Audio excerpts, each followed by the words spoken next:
नमस्कार दोस्तों, स्वागत है एक बार फिर आपका आपके अपने चैनल श्रुति कोश पे। और हम बात कर रहे हैं दोस्तों इस वीडियो के अंदर एक नए पॉलिटी के टॉपिक की, जिसका नाम है संभागीय आयुक्त। संभागीय आयुक्त। तो पॉलिटी के पार्ट में ये आपका टॉपिक दिया हुआ है, जिसको हम डिविजनल कमिश्नर भी कहते हैं। डिविजनल कमिश्नर, संभागीय आयुक्त। तो बात करें हम संभागीय आयुक्त की, उससे पहले एक छोटी सी अपील करना चाहूँगा कि अगर आपने अब तक श्रुतिकोश चैनल को सब्सक्राइब नहीं किया है तो आप सब्सक्राइब कर लें, क्योंकि आपके जितने अधिक सब्सक्राइब होंगे उससे ये एक मन में विश्वास पैदा होता है कि हाँ, आपके लिए कुछ अच्छा मैं कर पा रहा हूँ। तो शुरू करते हैं आज का हमारा टॉपिक। और दोस्तों साथ में एक चीज़ और, कि आप वीडियो को पूरा देखा कीजिए, क्योंकि कई बार व्याख्यात्मक रूप से भी कई चीज़ों को समझा दिया जाता है, तो कृपया आप वीडियो को पूरा देखें। तो बात करते हैं हम संभागीय आयुक्त की। और तो अंग्रेजों के समय से दोस्तों ये संभागीय आयुक्त का जो पद है वो चला आ रहा है।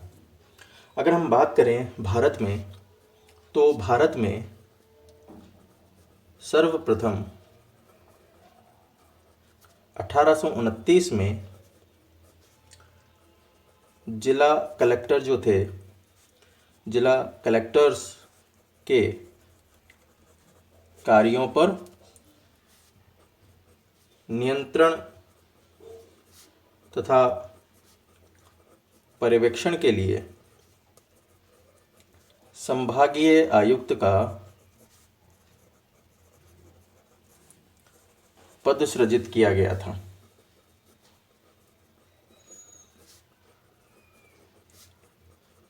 पद सृजित किया गया था। तो ये व्यवस्था कब आई? 1829 के अंदर ये व्यवस्था आई। और ये व्यवस्था जो आई दोस्तों, ये संभागीय आयुक्त की जो व्यवस्था है, ये किसके समय आई? संभागीय आयुक्त की व्यवस्था ये लॉर्ड विलियम बेंटिंक द्वारा बनाई गई थी। दोस्तों संभागीय आयुक्त को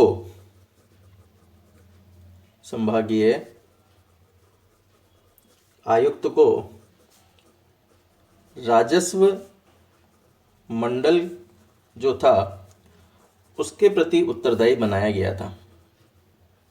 शुरुआत में राजस्व मंडल के प्रति उत्तरदायी इसको बनाया गया था।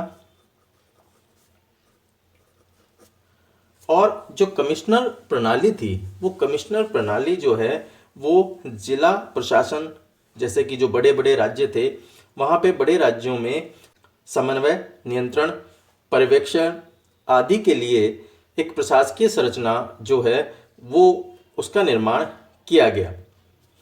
दोस्तों रॉयल कमीशन जो था, रॉयल कमीशन जो 1907 से 1909 के मध्य था, रॉयल कमीशन, तथा फिर 1930 के अंदर साइमन कमीशन जो था, साइमन कमीशन का नाम भी सुना होगा आपने, साइमन गोबेक के नारे जो है काफ़ी सुने होंगे। तो साइमन कमीशन ने और रॉयल कमीशन ने इस व्यवस्था को समर्थन प्रदान किया था। समर्थन प्रदान किया था। जो संभागीय आयुक्त की व्यवस्था थी उसे समर्थन प्रदान किया था। स्वतंत्रता के पश्चात फिर प्रशासनिक सुधार आयोग जो था, उसने ये संभागीय व्यवस्था, संभागीय आयुक्त प्रणाली की जो व्यवस्था थी उसको निरर्थक माना। वो कहता है साहब इसका कोई भी औचित्य भारत के अंदर नहीं है और इसको निरर्थक माना। लेकिन दोस्तों इसी का एक दल था, प्रशासनिक सुधार आयोग का जो अध्ययन दल था, अध्ययन दल, उस अध्ययन दल यानी study team of administrative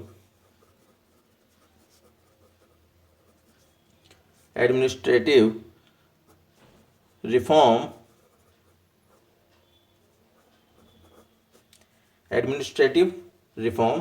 study team of administrative reform commission on state administration. ये जो टीम थी, ये जो दल था, इस दल ने क्या किया? इस दल ने इसे महत्वपूर्ण कहा कि साहब ये जो है ये महत्वपूर्ण है, तो महत्वपूर्ण करार दिया था। इसी के स्टडी दल ने, प्रशासनिक सुधार आयोग का जो अध्ययन दल था, उसी के अध्ययन दल ने इसे जो है वो महत्वपूर्ण बताया था। लेकिन जो प्रशासनिक सुधार आयोग था उसने स्वतंत्रता के पश्चात कहा कि साहब ये जो है ये निरर्थक कार्यप्रणाली है भारतीय परिप्रेक्ष्य के अंदर। तो इस प्रकार हम देखते हैं कि संभागीय आयुक्त जो प्रणाली है वो निरंतर विवाद का विषय हमेशा बनी रही। और अगर हम बात करें कि ये हमारी जो कमिश्नरी व्यवस्था है दोस्तों, ये कमिश्नरी व्यवस्था आखिर है किसकी देन?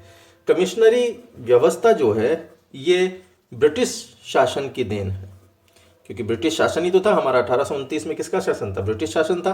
तो ब्रिटिश शासन की देन इसको माना जाता है, जो वर्तमान समय में भी हमारे यहाँ पे संभागीय आयुक्त की जो व्यवस्था है वो चल रही है। कर्नाटक में इसका नाम कुछ अलग है। कर्नाटक में अगर इसको हम देखें तो कर्नाटक में कहते हैं इसको क्षेत्रीय आयुक्त, क्षेत्रीय आयुक्त। वहीं पर अगर हम ओडिशा की बात करें तो ओडिशा में कहते हैं इसको राजस्व संभागीय आयुक्त, ये इसके नाम दिए जाते हैं। वहीं पे राजस्थान में इसको संभागीय आयुक्त के नाम से ही जाना जाता है, और संभागीय आयुक्त के ऊपर ही संभागीय आयुक्त का पद जो है वो डिसाइड किया गया है राजस्थान के अंदर। तो ये जो चीज़ है ये अलग अलग जगह अलग अलग नाम से। दोस्तों बहुत से राज्यों ने समय समय पर इसको समाप्त भी किया और कुछ समय बाद वापस उसे चालू भी कर दिया। अगर हम बात करें स्वतंत्रता के पश्चात ही, तो स्वतंत्रता के पश्चात देखिए किस किस ने इसको समाप्त किया। इसको स्वतंत्रता के पश्चात मध्य प्रदेश ने सर्वप्रथम इसको समाप्त किया।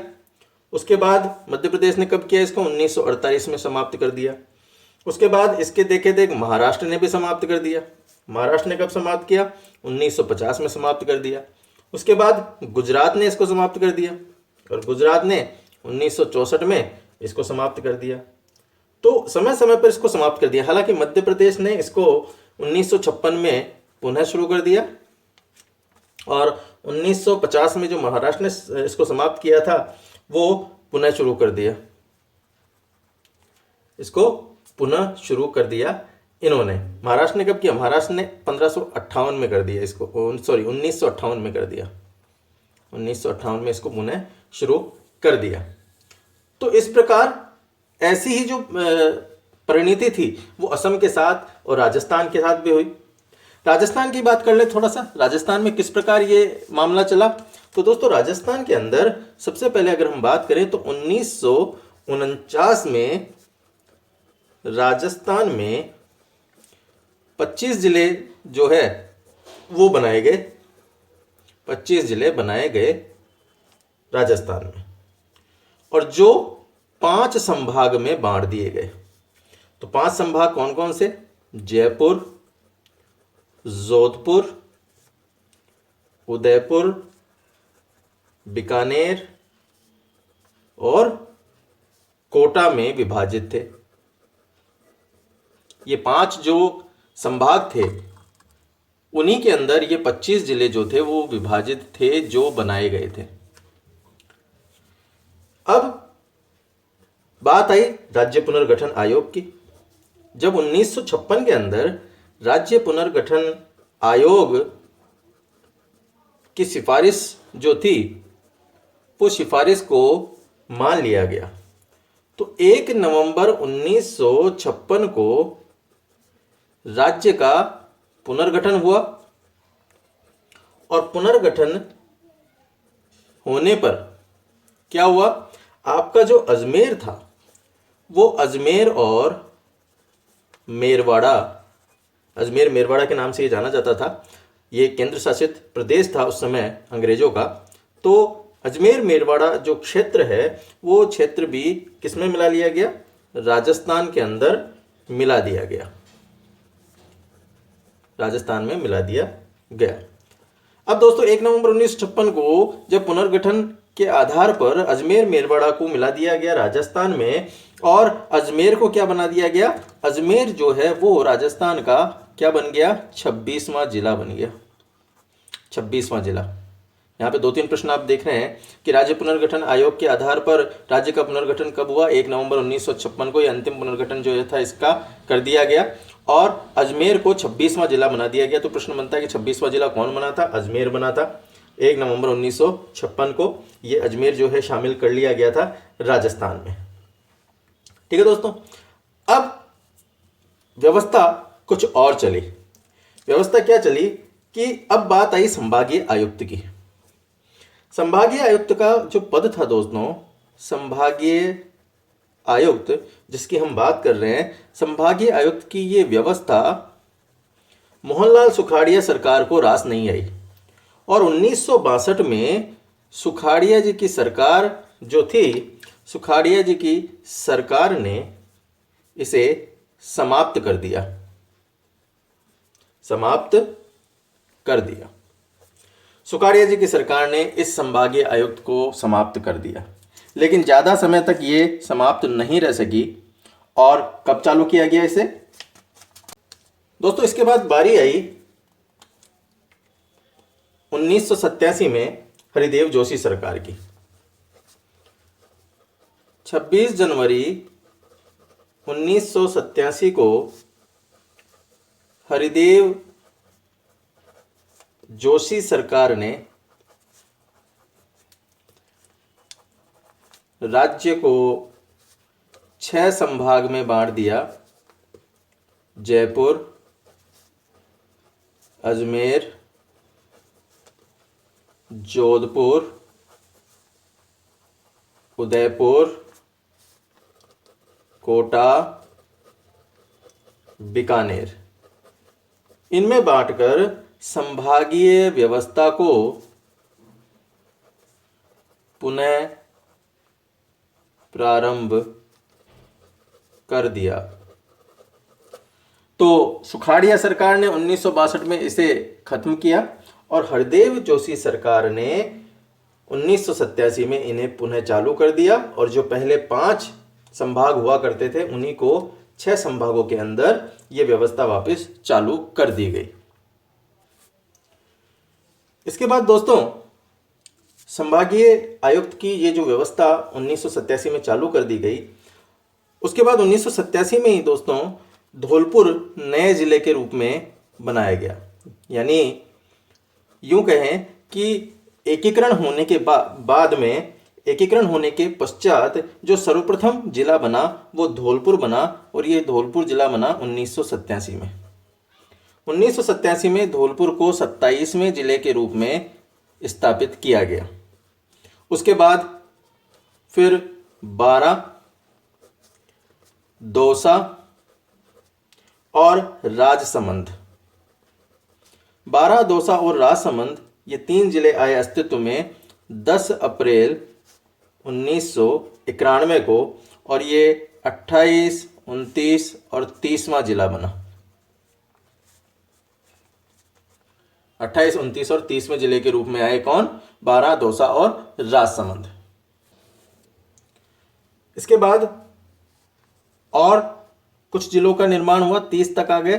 फिर हनुमानगढ़ का निर्माण हुआ और हनुमानगढ़ का जो निर्माण है वो हुआ 12 जुलाई 1994 को 31वें जिले के रूप में।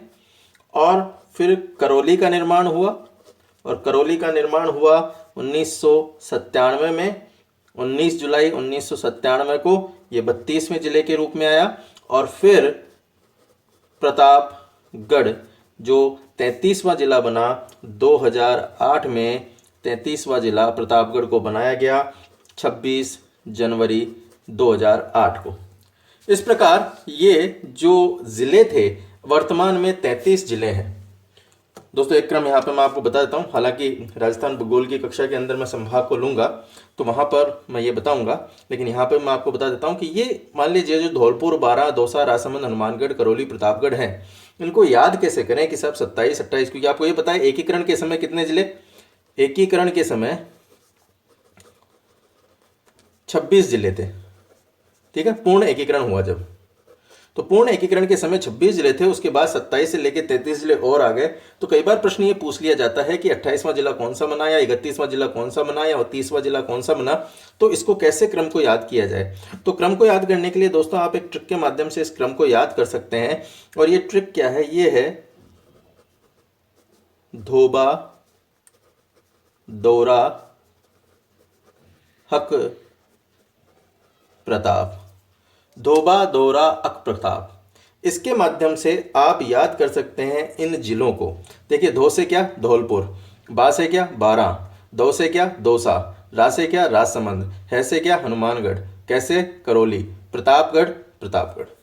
तो इसके माध्यम से आप ये याद कर सकते हैं कि 27 से लेके और जो है 33 तक कौन कौन से ज़िले हैं।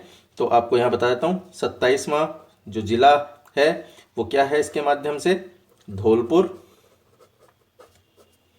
फिर 12, 28वां ज़िला बारां, फिर 29वां ज़िला दौसा, फिर 30वां ज़िला राजसमंद, फिर 31वां ज़िला हनुमानगढ़, फिर 32वां ज़िला करौली, और फिर प्रतापगढ़, ये 33वां जिला। तो इस प्रकार 27 से लेकर और 33 जिलों को आप याद कर सकते हैं कि ये कब जो है किसके बाद कौन सा जिला बना। ठीक है, नेक्स्ट हम बात करते हैं दोस्तों कि वर्तमान में राजस्थान में कितने संभाग हैं। तो वर्तमान में राज्य में 7 संभाग हैं, और ये 7 संभाग कौन से हैं, जयपुर, जोधपुर, बीकानेर, उदयपुर, अजमेर, कोटा और भरतपुर। ये 7 संभाग हैं, और इन 7 संभागों के अंदर देखिए जिले भी हैं। तो 7 संभाग के अंदर कौन कौन से जिले दिए गए हैं, देखिए यहाँ पे जिले हैं 5। जयपुर संभाग में 5 जिले, जोधपुर संभाग में दिए गए हैं 6 जिले, बीकानेर संभाग में आते हैं 4 जिले, और अजमेर संभाग में भी आते हैं 4 जिले, उदयपुर संभाग में आते हैं दोस्तों 6 जिले, कोटा संभाग में आते हैं 4 जिले, और भरतपुर संभाग में आते हैं कितने, 4 जिले। तो ये टोटल कितने हो गए, ये टोटल हो गए आपके 33। 6 और 4 10, 10 20, 20 5 और 4 9, और 4 13, 33। ठीक है, तो ये 33 जिले हो गए। अब जयपुर संभाग में कौन से ये 33 जिलों में से 5 जिले हैं, तो जयपुर संभाग में है दोस्तों जयपुर, सीकर, झुंझुनू, अलवर, दौसा, ये 5 जिले हैं। कौन से संभाग में, जयपुर संभाग में। वहीं पर जोधपुर संभाग की बात की जाए तो जोधपुर संभाग के अंदर है जोशीपा, बाजेजा, जोधपुर, पाली, जालोर, सिरोही, बाड़मेर और जैसलमेर, ये 6 जिले हैं जोधपुर में। बीकानेर में है बिगचूहा यानी बीकानेर, चूरू, गंगानगर और हनुमानगढ़। वहीं पर उदयपुर की अगर बात की जाए तो उदयपुर के अंदर है दोस्तों 6 जिले, और 6 जिले कौन कौन से हैं, उपराची, डूबा यानी उदयपुर, डूंगरपुर, बांसवाड़ा, राजसमंद, चित्तौड़गढ़, प्रतापगढ़, ये 6 जिले हैं। अगर बात करें हम अजमेर की, तो अजमेर में कौन कौन से हैं? अजमेर भी टोना करेगा, यानी अजमेर, नागौर, भीलवाड़ा, टोंक। बात की जाए कोटा की, तो कोटा के बाबूझा, यानी कोटा, बूंदी, झालावाड़, बारां, जिसको हाड़ौती क्षेत्र भी कहा जाता है। ये कोटा, बूंदी, झालावाड़, बारां का जो क्षेत्र है वो हाड़ौती क्षेत्र भी कहलाता है दोस्तों। और भरतपुर के अंदर कौन कौन से हैं? तो भरतपुर के अंदर भरतपुर, धौलपुर, सवाई माधोपुर और करौली, ये भरतपुर के अंतर्गत आते हैं। तो इस प्रकार ये 33 जिले जो हैं वो आ गए हैं। बात करें भरतपुर की, तो भरतपुर को 7वां संभाग बनाया गया। ये जो है ये कौन सा संभाग बना? ये 7वें नंबर का संभाग बना भरतपुर। और इसकी अधिसूचना जो जारी की गई वो 4 जून 2005 को अधिसूचना जारी की गई। 4 जून 2005 को अधिसूचना जारी की गई कि साहब भरतपुर जो है अब संभाग के रूप में कार्य करेगा। और इसमें जो 2 जिले लिए गए, देखिए 2 जिले भरतपुर और धौलपुर, ये भरतपुर और धौलपुर जो 2 जिले हैं ये तो लिए गए दोस्तों जयपुर संभाग से, और सवाई माधोपुर और करौली जो है ये लिए कोटा संभाग से। पहले किसमें थे? पहले थे जयपुर में, और सवाई माधोपुर करौली थे कोटा के अंदर। फिर इनको भरतपुर जब संभाग बना दिया गया 4 जून 2005 को, तो इनको सम्मिलित कर लिया गया किसमें?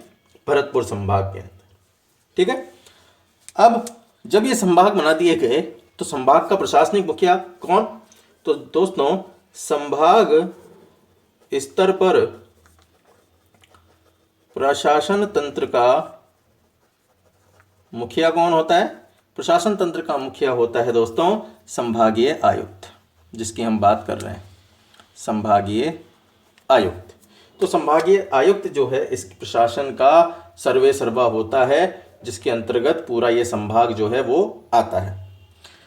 नेक्स्ट हम बात करते हैं इसके कार्यालय संगठन की।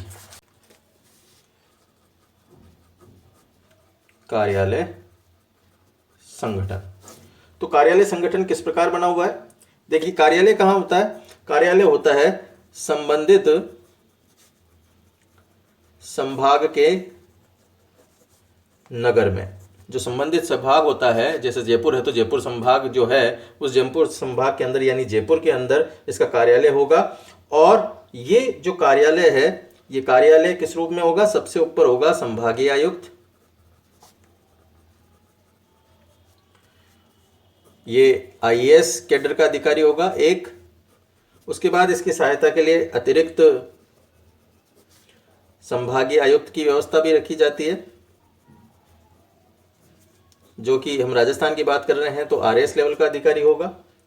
इसके बाद इसकी सहायता के लिए उपनिदेशक रखा जाता है सांख्यिकी, और राजस्व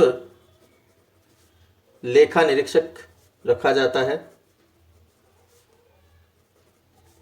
ये भी एक एक जो है वो रखे जाते हैं। अब इसके बाद इनकी सहायता के लिए कई अधिकारी इनको दिए गए हैं, जैसे कि नायब तहसीलदार है, कार्यालय अधीक्षक है, कार्यालय सहायक है, सांख्यिकी सहायक है, कंप्यूटर के लिए इनके कंप्यूटर सहायक हैं, और अन्य जो मंत्रालय कर्मचारी है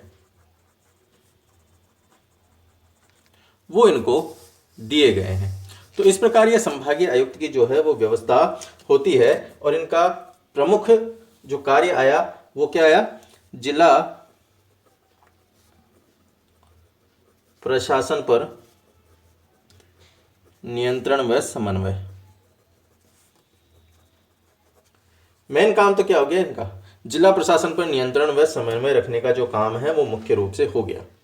ठीक है, कुछ और कार्यों की हम बात कर लेते हैं यहां पे। तो कार्य क्या है इसका, देखिए सबसे पहले तो ये शासन सचिवालय तथा जो जिला प्रशासन है,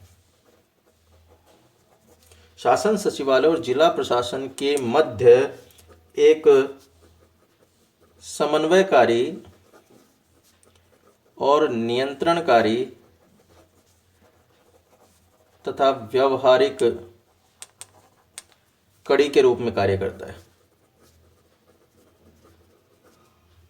इसके अलावा संभागीय आयुक्त को कुछ कार्य भी दिए गए हैं। और ये कार्य क्या है, ये कार्य है कि जो इसका राजस्व, न्यायिक,